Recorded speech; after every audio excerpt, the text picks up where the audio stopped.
Hello, everyone, and thank you so much for joining us today. We are thrilled to have you for what promises to be an insightful and engaging session. I'm Lauren and your host for today's webinar, and it's my pleasure to introduce our esteemed guests, Graceanne MacDonald and Liam Moroney, the founders of Storybook Marketing. They have successfully scaled their marketing agency by strategically incorporating expert marketing freelancer, and today they're going to share their journey with us, their learnings and insights. So Graceanne and Liam, thank you so much for joining us. Happy to Thank you be for here. having us. So before we truly get into it, I want to encourage everyone here in attendance to participate by asking questions. There's a Q&A section and share your thoughts with other attendees. We will have a Q&A here at the end, but we'll also work to integrate your questions throughout the discussion. So Graceanne and Liam, I'm going to turn it over to you guys and to share a little bit about your background and how you found yourself starting Storybook Marketing. You want to go ahead and kick it off, Liam? Sure. So we both came from in-house careers of being dementia marketers before we ever started Storybook, and we actually worked together at is it 3 or 4? I always lose count because it gets blurry at this point. But we worked together in-house on part of teams. And the reason that we started Storybook was because we started to realize that there was a very specific type of marketing that we were very well equipped to do, and it was working with B2B SaaS companies, particularly building out revenue-focused strategies on their marketing team. We've done it ourselves. We've built teams. We kind of came up through the ranks of being very executional people. And then about 2 years ago, we decided to make the shift to consulting, and then formally started Storybook about 1.5 years ago as an agency with a full name and brand and all those things that come along with it. Anything I missed on there, GA? No, I would say the one thing I would add is that after all of those experiences working in-house together, I think we found that we were oftentimes being brought into a company to solve the same problems. So we were seeing the same things over and over again, teams making the same mistakes. And that's when we started to realize that we were coming in and solving the same problems every time. So this was probably a pretty industry-wide problem that a lot of SaaS companies were struggling with, or at least the same kinds of inflection points that they were all sort of kind of trying to navigate. And so that, really was sort of the birth of Storybook. That's amazing. Well, what an exciting time for both of you. So kind of getting into what we are really here now to talk about is, you guys found Storybook Marketing. What were some of the key factors and challenges you started facing when you realized that you needed to incorporate another individual into your business, whether it was a freelancer, or what led you to the decision that it was a freelancer? Yeah. I think that's a multi-part question for sure. I can certainly speak to the first part just around how we knew it was time to start incorporating other individuals. One of the things that really became apparent to us in the first few months of Storybook was just sort of what our positioning was going to be. And what we were often seeing is that across our client base, there was a need for both strategy and execution. It was a choice that a lot of brands and our clients were sort of being faced with, that many were feeling was an impossible choice, that if you want an agency resource, you need to decide, do you want strategic support or do you want executional support? You can't have both. And we really wanted to be able to give our clients both.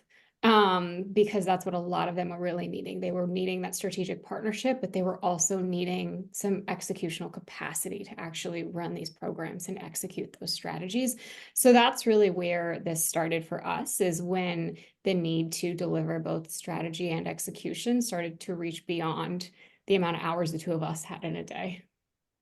I think that hours bit is actually a really important thing, because I mean, I'm sure everyone who's on this probably knows this as intimately as we do, that when you start doing anything from consulting or agency, you are limited by how many hours exist in a week, and scale becomes a very real problem very, very quickly. There's also two different ways I think it materializes that we went through the process of. So a bit of context, I think, is that we were very intentional over the last year to not scale quicker than we were comfortable with. Now, there may be some who thinks that we were too conservative and took us too long, but I think we did it because we had a very specific level of quality we wanted to deliver, and there's that terrifying fear of like, once you now hand that over to other people, this can turn into something far more diluted. But there's also two different ways it can materialize. The first is where, like to Graceanne's point, where we're being asked by clients, oh, do you also do execution?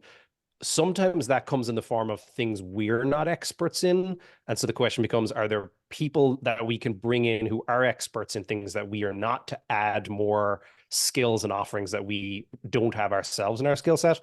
But the other version of it, which I think is the far scarier one, is when you're trying to bring in someone to do things you are an expert in, and you're now kind of delegating and you're handing that reins over to someone. That's terrifying. There's no two ways about it, because that's the moment where get this wrong and it all crumbles. Absolutely. And that's a scary thing, handing off parts where you're the best at it that you know of. So to put that trust in someone else is really hard, and your business, I'm sure, is your baby at this point. So when you were going through that you needed to make that decision, what did you weigh in going freelancer out versus bringing someone in full time? Like, what were the benefits that you saw, or was it a hard decision, or was it easy and you guys already knew what route you were going to go to be able to scale?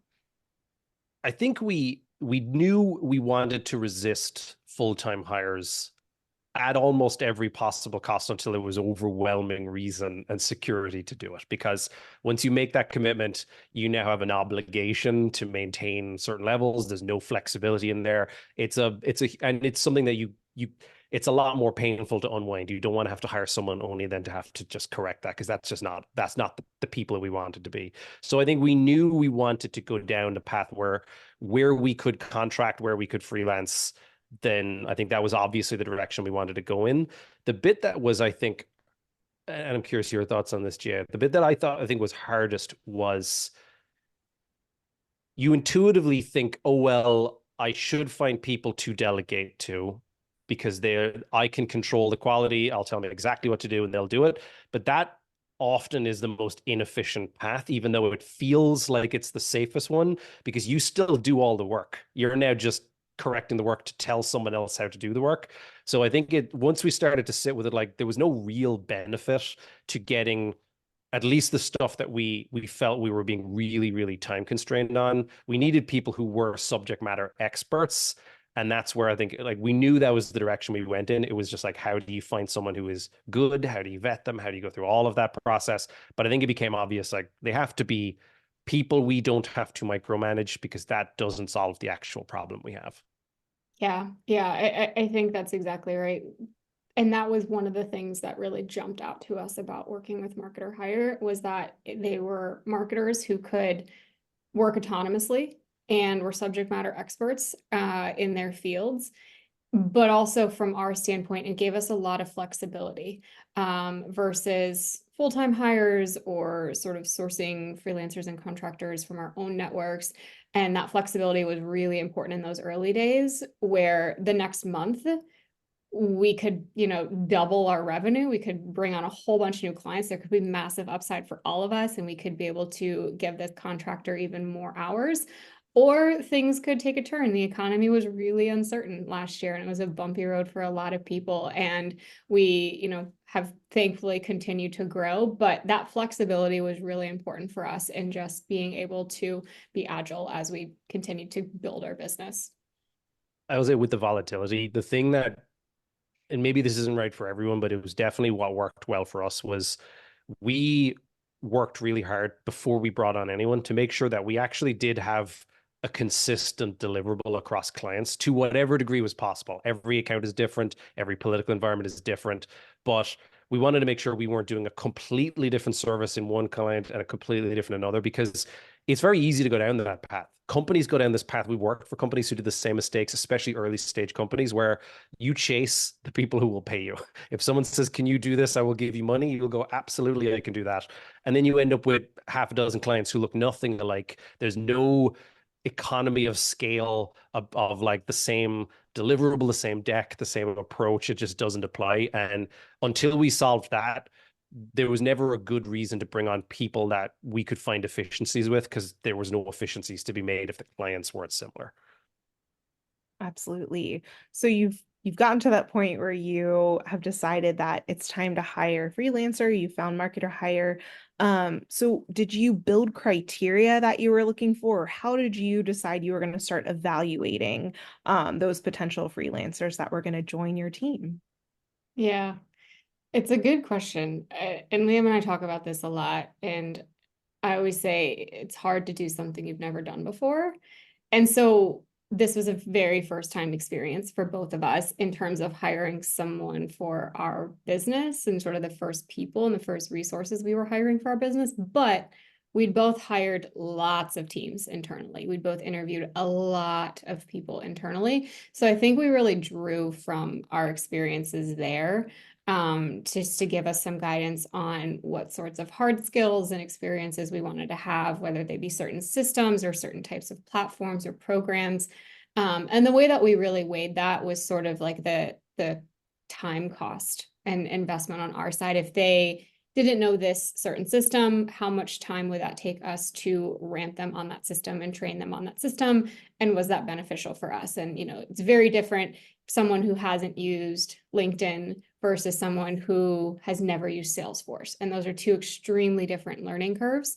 And so that was part of our decision making there, and the way that we kind of, interviewed with those criteria. I think from, certainly from my perspective, the much harder thing to interview for are kind of like the soft skills and the personalities, and what kind of a personality was going to be the right fit for our business and sort of matched the way that we run our business. For example, our business is very asynchronous. We do a lot of things async, communicating through Slack and Notion. And so someone who was really strong in async communication was really important to us. And that was definitely the kind of person that we needed in order for them to be the right fit for our business. And we found that those things are much harder to interview for than like the criteria of have you used Salesforce, have you used Marketo?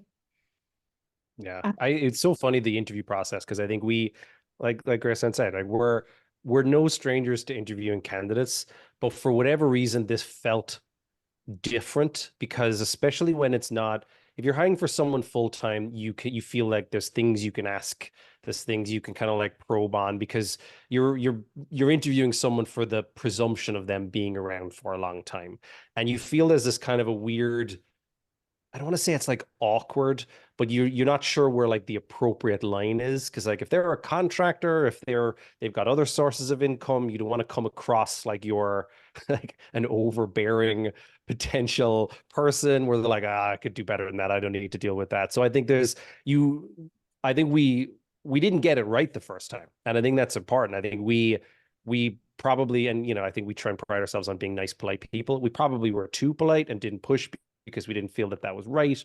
And so I think there was definitely a learning curve of how do you interview for sort of fractional, like people like that type of talent. It's a different process. It really is.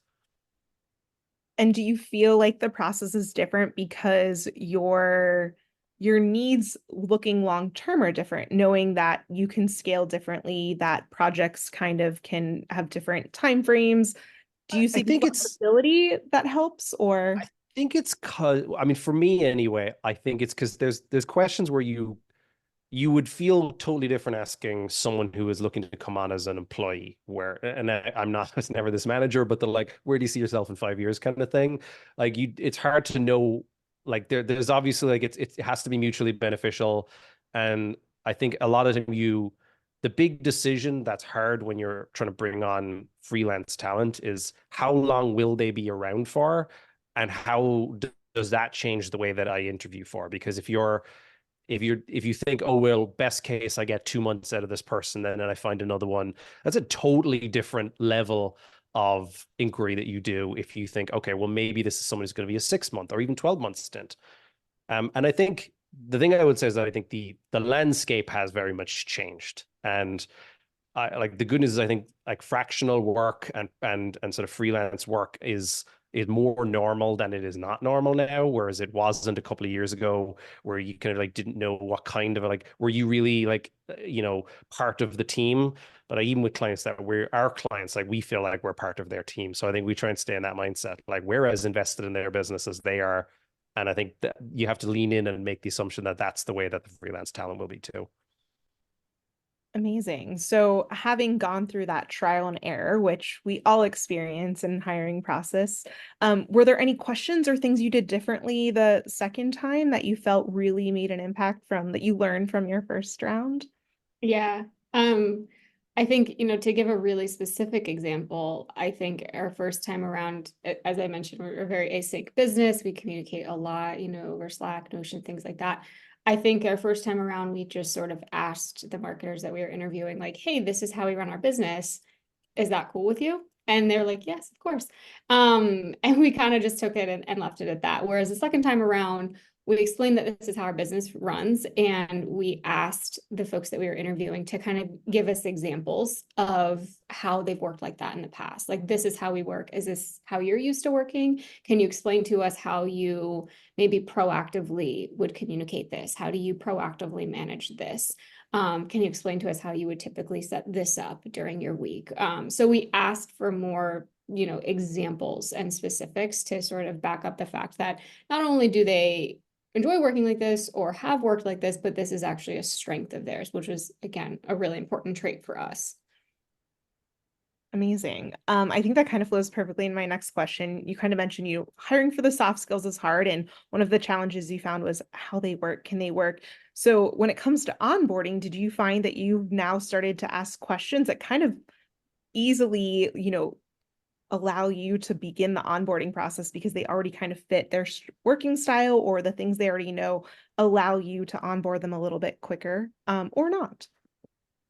Yeah, I would say the onboardings were definitely smoother once we had started to interview, I think, a little bit better, and find the right set of soft skills and personalities for our type of business. Onboarding was very smooth. We, really did an individual who could just come in, just roll with the punches, grab things by the reins and go with it. And the person that I'm thinking of in particular did exactly that. They were like, yep, got it. Cool. Sounds great. I'm on this, accepted the invite. I joined this. And it was so smooth. And that was exactly what we needed. Amazing. So kind of like to sum that up, you kind of feel, and I know there's a lot of, solopreneurs and small businesses here. Do you think building, hiring for kind of your onboarding process helps a little bit, building your onboarding process into the type of freelancer? Do you see yourselves changing it for different freelancers, or really making sure that they're meant to be part of your team and fit what you've already built? I think it's definitely that latter. I think because if you have to change it up, then it disrupts the workflow that has worked so far. So I think if you're very light on meetings and you do things over Loom or whether you like to be in person, like I think those questions, when you set those up, like exactly how things are going to roll very, very quickly, and it makes you match with the right person very quickly. I think it sets everything up really easily for an onboarding. Yeah. And I would also say, like, the onboarding process can also be a bit of a barometer to whether or not you have made the right choice with this individual, and is it going to work out. It was certainly a learning process that was difficult for us, and just having to be honest with ourselves that some of the choices we'd made early on were just not the right fit for our business. And I think that's one of the harder experiences of the whole process, is just, how do you know? How long do you give it? How can you tell, is this going to work? Is this the right fit for us? That was certainly a really tough learning curve for us. And I would also say like the speed at which you ramp them up is something that took a lot of thought as well. Because again, back to like comparing it to a full-time employee, where like a 2 month ramp time makes complete sense for someone in a full-time position, but in freelance, like there's how quickly do I start to feel the value of this person? And I think that's where the decision to find people who were experienced themselves was the right call, because they were the ones coming going like, I know these tools. Oh, just give me the keys. Let me spend some time with it. I've got it. I'll come back when I've got some questions. And I think that was the right call by far. Great. So with that, you've got onboarding done. How has the freelancers that you've worked with, and with that kind of on the back end MarketerHire, helped you manage, workloads, and as they continue to fluctuate and you have different projects, how to knowing how you have this freelancer and that you have the access to get more freelancers help you in kind of planning and, looking towards continued scalability? I Go ahead, think, Lynn. yeah. So we were working and continue to work with Jade, who is absolutely incredible on the MarketerHire team. I think the thing that helped us, or certainly me, was that MarketerHire did a really good job at like, okay, tell me what you need. And so we'd get on a call with Jade and we'll say, like, these are the things that we need. We need these skills. We need them to be able to do this. And he was able to then go, oh, yeah, you're looking for X. And once he put it in a box, it's like, oh, okay, so we need more of those. And then we tried different people and we did some interviews where we met people who we thought like, oh, well, so maybe it's not a paid social person, maybe it's a growth marketer that we need. And then once we got into a couple of those interviews, we realized like, okay, no, I think actually not. It was the first one. Once you start to think of like, okay, you're not looking for a unicorn every single time, much as you think you are. Like there's boxes. And once you learn the boxes, it makes it much easier to go, we need one of those again. Actually, we have a different set of skills. Who would this be? And I think that's where Jade was really helpful. Yeah, and I would say from a scalability standpoint too, we are very, very detail oriented when it comes to our operating model and forecasting. And Liam loves a spreadsheet for anyone who knows Liam. And from a scalability standpoint, I think it really unlocked for us like the potential and where we could take Storybook and just sort of seeing the way that our workload shifted and our capacity and the amount of hours we had in a day to service additional clients, to go bring in additional clients, and just seeing the way that that model shifted, it really unlocked a lot of potential for us. I'll That's also say the thing that was a really big element, and this is definitely the thing that I think we thought about a lot before going down any pathway, was like there's this chicken and egg situation of like, do I get the people in first and then get comfortable and then sell work in, or if work comes my way and but I'm missing some bandwidth, like can I move quickly enough with confidence? That was a really hard piece that I think that's where MarketerHire did really check the box for us, because firstly, I think we got a sense really quickly that, okay, the vetting really does meet the stringent requirements that MarketerHire claims, but also the speed at which they're able to move was a really big deal. So we could send Jade an email on a Monday. By a Wednesday, he could have a candidate matched. By a Friday, we could have interviewed that candidate. They could be starting on Monday. And it did happen in that time frame in one case. And so that allows you to move really, really quickly. So you can be in the middle of a sales conversation and you could be saying like, okay, like this is a real opportunity. And then alongside that, if it's a couple of week, couple of month sales process, you can be shoring things up in a real confident way. And I think that was a speed we probably didn't think was possible. We were skeptical we'd be able to move that quickly. So we had this like, how do we slowly grow this and justify this? But that changed the way we thought. That's awesome. It's such an interesting thing you shared is you both are marketers and super experienced at hiring, but yet Jade has kind of helped guide you in this freelancer model to hire the right people. What would you say to someone, I mean, it could be me or, anyone listening who's used to hiring marketers who might have this like preconceived notion of what they need versus what they do need based on skills of these individual freelancers and whether they're generalists or specific, and kind of having this guide, Jade or whoever it might be at Marketer, to kind of help you say, oh no, this is the person or the skill set you need to help fill that role. I would say trusting someone else is, we know firsthand how much of a leap of faith that is to trust someone other than yourself. It's the same kind of feeling as outsourcing work that you've previously done and, transferring that responsibility to someone else.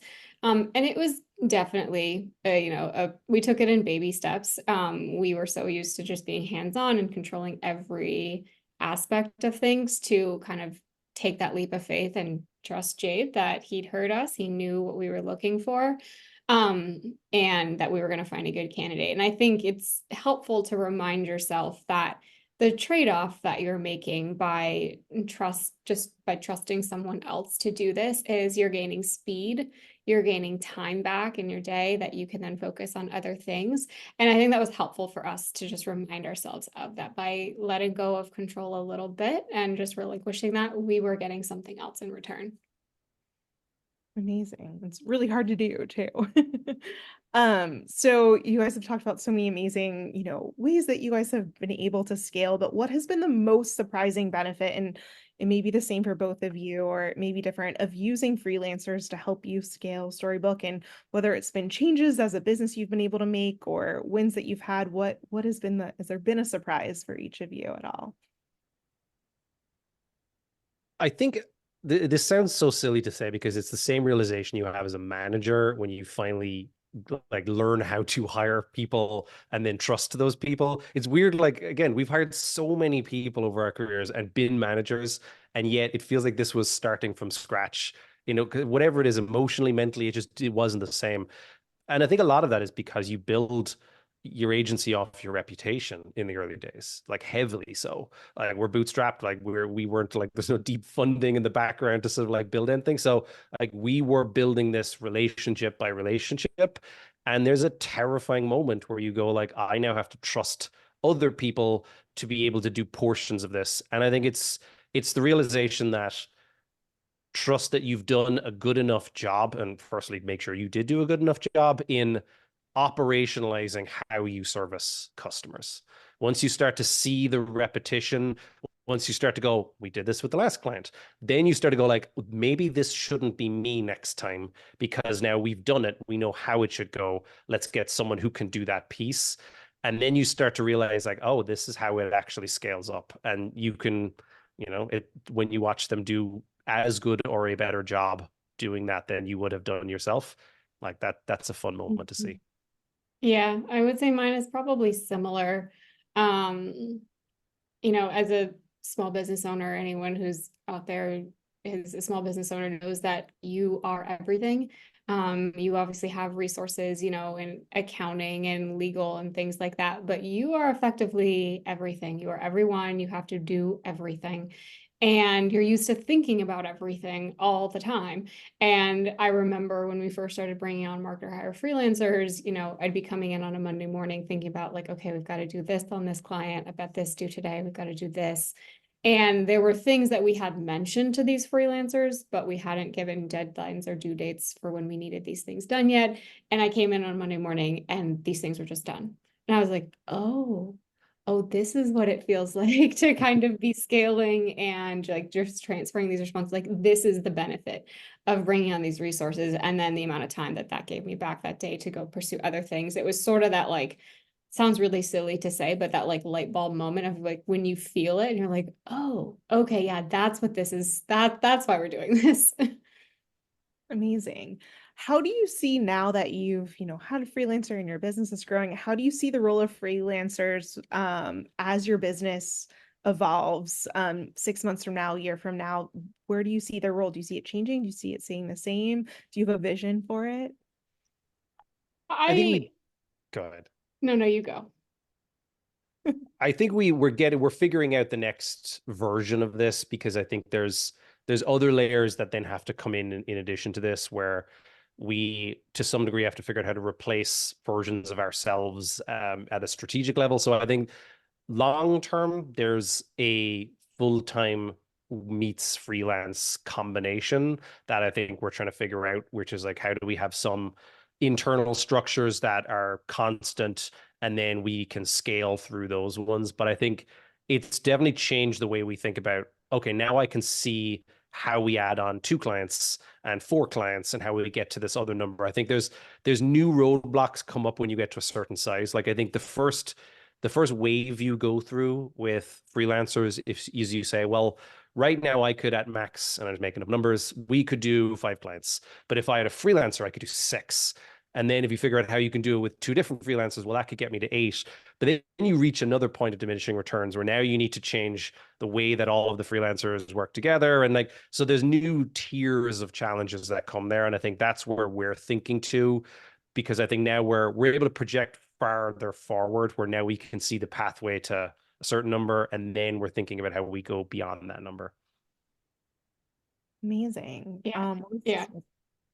Sorry, do you have more to add, Graceanne? I was just going to say, like, I think they will always be a part of our business.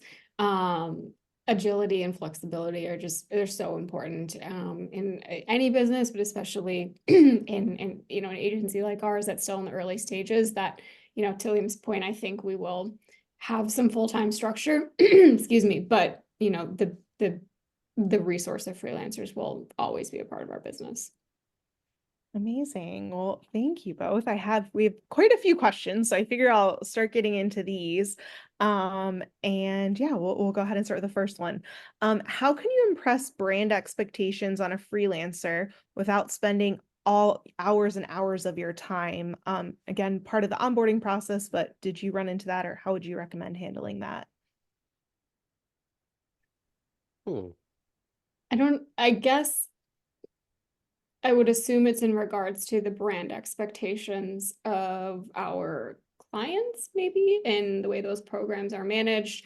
And I think it's definitely a spectrum, understanding like brand guidelines from a creative standpoint. Oftentimes that's packaged up pretty well. You just look at it and you understand it. But things like ad copy and messaging, I think that's something that does take a little bit of time. I don't know that I have a great answer for that, but I would say in our case, it was just a matter of being patient. Like any new hire, there's always a process of just learning and feedback. For us, knowing whether or not we'd really made the right hire was how well that person received the feedback. Thankfully, the folks we are working with now are very great at taking that feedback, and it's always, of course, very constructive. Let's tighten this up. This is a little more this tone. The brand's tone is more this. But I think you have to be willing to be a little bit patient and invest that time, in working with the hire, assuming that that's what the question was in reference to. Yeah, absolutely. And I'll kind of ask, I guess, in a different way too, just depending on, I know we have a variety of different marketers with different businesses, is I guess, how do you onboard them to feel like, without being a full-time, carrying the values of your own brand, and bringing them to kind of talk like Yeah. your, extension of both of you. And that's a hard thing. That was definitely, I think, we went through it probably the first, because when we were new to it, I think I don't want to say we wanted to keep them removed because we didn't want to take the risk. Like, we were still ultimately client facing. We were the people that they ultimately worked with. And then we use freelancers to help support and add scalability and speed to what we were doing. I think once we started to get into it, and once we started to see how effective this whole process was, suddenly it became a lot different, where now we were saying, okay, well, now we should introduce them to the clients. We should have them be part of this. I think that took a little bit of confidence in knowing that we'd made the right personality hires. I think the skills you can vet fairly quickly, and you'll learn really quickly if they actually are as good as what they do. But beyond that, it's like, do I think you'll talk in the way that we've developed a rapport with our clients? That's hard. And I think that's a personality fit. And I think you learn that one as you go. But I think we ran into that. And once we brought them in and they were introduced to clients, like, they were part of the team. And I think it goes back to the whole idea that I think this is a lot more normal now than it ever was, where I think people can be fractional and feel like a part of a team very easily, because it's now a skill we've all kind of done. Everyone has a side hustle. Everyone is doing something. Like, it's not a new way of working. So I think it worked a lot more seamlessly than we might have worried that it did. Amazing. So another is more on the strategic and task side. What are some examples? I'm going to split this into combining two questions, but what are some examples of tasks that you often have your marketers do? But also, how do you decide what those are? Is it based on the individual, or is it based on needs, or a combination? I think it's so, like I mentioned earlier, we didn't want to the solution was not, we've got menial tasks that we don't want to do and we want someone else to do them, because that wasn't really the problem we faced. It was, we have high skill problems where we want to be able to do this with more clients, but it just isn't possible, or we're slowing down. And I think so, like, we knew there were areas where they had to have subject matter expertise for us. They had to have experience where they could ramp up quite quickly and be able to just take things on in very similar to the way that we had done ourselves. So I think that was definitely, like, you look like you got something to add on there, Jay. I was just gonna say, I think the way that what really helped us make this decision, and anybody who has like an agency type of business where you're servicing multiple clients will probably attest to the fact that one of the hardest parts of it is the code switching. is switching between different clients, different projects. It's very challenging to stay focused throughout the day, and just the mental capacity that the code switching requires. And so, to Liam's point, it wasn't about like menial tasks and outsourcing just like executional stuff that we didn't want to do. The way we really thought about it is, what are the things that will really like kind of pull us down into the weeds and break that focus or cause us to code switch maybe unnecessarily. So that's really what we were trying to like limit and manage. And anything that really pulled us down in the weeds, some examples would be like reporting, for example. You really have to get down into the weeds, or launching LinkedIn campaigns and building out paid ad campaigns. There are things that we didn't mind doing, but it really pulled us into the weeds and pulled us out of a headspace of something else. And so just trying to limit that code switching was what we were really trying to solve for. Yeah, that's a really good point. I think kind of building on that, it was also a really good exercise to think, where am I uniquely valuable as a co-founder of an agency versus where could this be equally as effective if it was someone who was proficient in a particular area. Like, it was a good exercise of, yeah, we are currently doing everything for the client, from building the strategy to building up the campaigns to actually running them, launching them, reporting on them.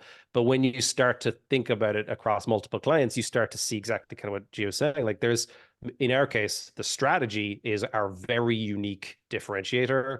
And the more we're doing, and I'm not going to call them repetitive tasks because they're still very high skill things, but things where that's not necessarily, like, it doesn't have to be us, but if we only spent our time doing the strategic stuff, we would be able to deliver far more valuable to far more clients. And I think it forces us to think about, like, where are you most valuable to that client, and where are you of equal value to somebody else who is good at running ads or good at doing data analysis or whatever the task might be.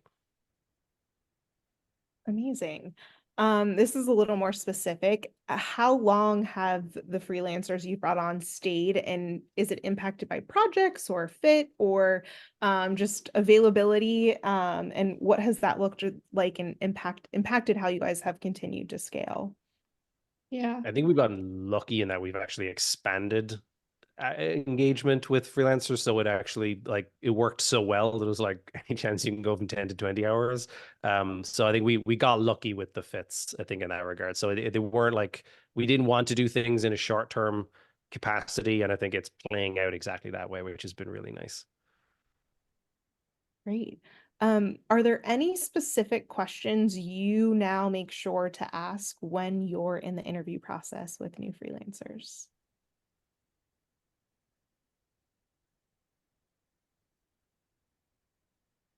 None that I would say we haven't already mentioned. I think, and everybody's different. I think we are much more on the side of, we will index for personality and soft skills over hard skills. And we were always that way when we interviewed in-house too, because, those are, I think, probably more difficult things to coach than, you've never used Salesforce, you've never used Marketo. Like, I'll teach you Marketo.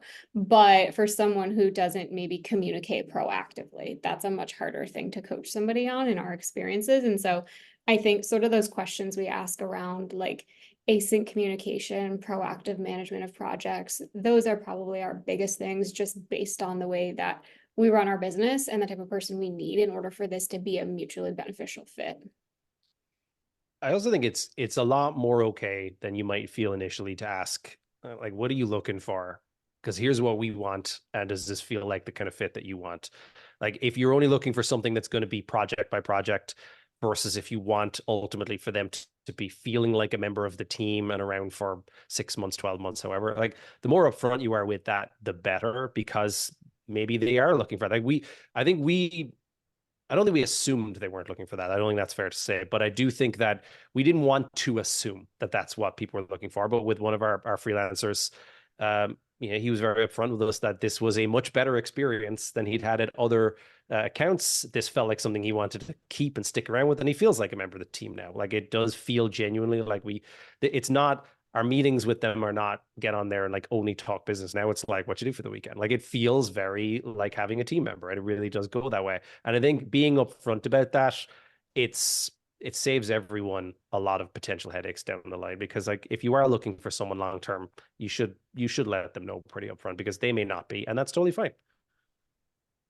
Amazing. So this is like, I feel like this gets added to every conversation, but is there any role in AI in building your marketing team, bringing on freelancers and how you're scaling your business? Is there a role in educating or incorporating or teaching how you guys use that you felt has helped you even further scale with freelancers? Well, it's a good question. I'm admittedly not the best AI person. I'm not skeptical of it, but I'm not just like running at it because it exists at the same time. There's areas where I think we're learning it's effective. We're testing meeting notes and auto transcripting of things like that. That helps take an admin off the plate. That allows you to be more present. There's things like that, but I think I personally am still of the mindset that like I need to make sure I know how to do it manually before I'm comfortable trying to do it with AI, rather than hoping AI will do it. Like, I've never written a blog post before, I'm going to use AI to do that. No, don't go down that part. But I think that's about as much as we've incorporated in so far. Yeah, I would agree with that. Okay, sounds good. Last question that I have here is, do you have any specific advice for someone looking to bring on freelancers for the first time? Oh, it's a big question. Oh, I feel like I've kind of already said it, but just like give yourself grace. It's hard to do things you've never done before. And even if you've hired internally, this may be your first time doing something like this. And don't be afraid to mess up.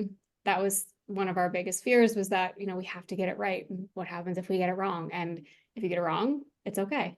Honestly, that was one of the other great benefits of MarketerHire, was that if, we got it wrong and that person wasn't really quite the right fit for our business, it was very easy to go back and you kind of recalibrate and make sure that we did get the right fit for our business. So, I think it's just that, like, don't be afraid to make mistakes. Give yourself grace that you're not going to get it perfect every time. But you will start to figure it out. And once you do, it really unlocks a lot of potential for your business. I don't know what your thoughts are, Liam. I'm trying to word this right. I think it's like, ask yourself, what is the ultimate goal of doing it? And kind of like, from a strategic point of view, like, sometimes there's a great case to be made where there just are menial tasks where you really just need to get things off your plate, and maybe the solution is, a VA or something like that. But more often than not, I think where the real benefits come in is where you have confidence that you have built a process and that it is a good, genuine service that you are proud of, and trust that it can be delegated to people who are talented. Like, I think it's kind of along like the grace lines of that. Like, it's definitely, it can be terrifying to feel like releasing control is risky, but it really, if you've done your job right and trust that you've set up the foundations that this is what you probably should inevitably do, because that's what comes from doing a good job. It's no different to being a good manager. Like, figure out your function, do a really good job at it, and then have confidence that you've done such a good job that someone else can come in and manage 20% of it, 40% of it, 60% of it. Like, that's the benefit of doing it well. Amazing. Well, that is all the questions I have. Thank you both so much. I don't know if there's anything I missed asking that you guys have to add, but otherwise, thank you so much for your time here today. Of course. Thanks for Yeah. having us. Yeah, it's been a great conversation. Everyone who's joined, thank you so much. Thank you for the thoughtful questions. And it will shout out, I know Graceanne and Liam have mentioned Jade. Jade is on the MarketerHire team. He will actually be hosting a webinar on June 11th, going a little bit more in depth in the process of bringing on an expert marketer like Graceanne and Liam have had. So at the end of the webinar, you'll get a survey that you can request to register, and we'll also send you an email that you can register. So Graceanne and Liam, thank you again so much for sharing your journey and your insights and expertise. We really thank you. Of course. Of course. Thanks for having us. Have a great rest of your day, everyone, and we'll hopefully see you next time.